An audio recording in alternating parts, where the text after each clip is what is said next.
نبی علیہ الصلوۃ والسلام ته خبر را ورسېدو چې یاره بنو نذیر یو چال چلولی دی، هغوی په خپله هم د خیبر یهود هم د مکې مشرکین هم بنو عطفان هم دا ټول راجمع شوي دي او په مسلمانانو باندې حمله کول غواړي. څه وکړو؟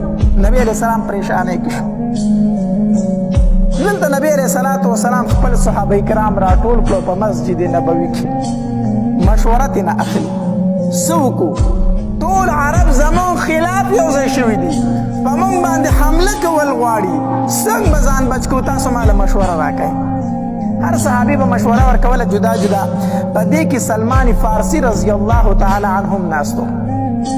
سلمان فارسي رضی الله تعالی عنه پاسېدو، د الله پاکه پیغمبره مونږ باندې به په پارس کې چې کله داسې هنګامي حالات راغلو، یو مشکل به راغلو، نو مونږ به یو کار کوو، د کم طرف نه به چې مونږ ته خطره وه مونږ به هغې طرف ته کنده وکنسته، خندق وکنستو.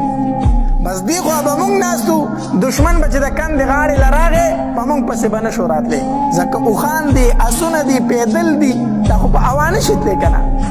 نو د خندق نه به دې خوا نه شو راتلی، نو دشمن به هخوا پاتې شو، مونږ به دې خوا پاتې شو.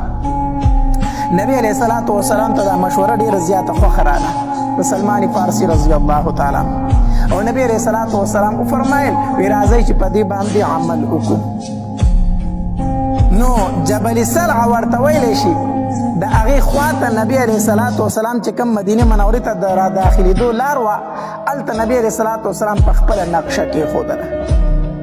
داسې کرښې په خپله راوکاږلې د خندق، 10 میله خندق و، 10 میله خندق، او 10 ګزه 10 کسانو ته حواله کړو.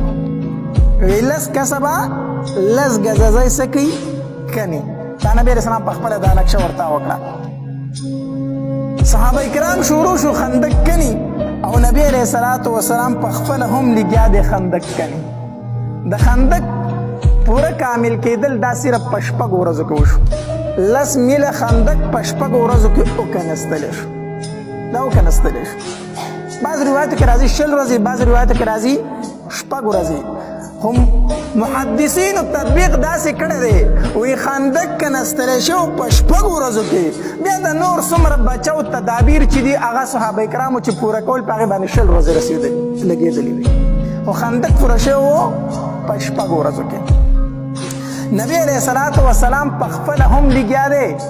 حدیث مبارک کې راځي، جابر رضی الله تعالی عنہ فرمایي وی نبی علیه الصلوۃ والسلام مې په خپله ولیدو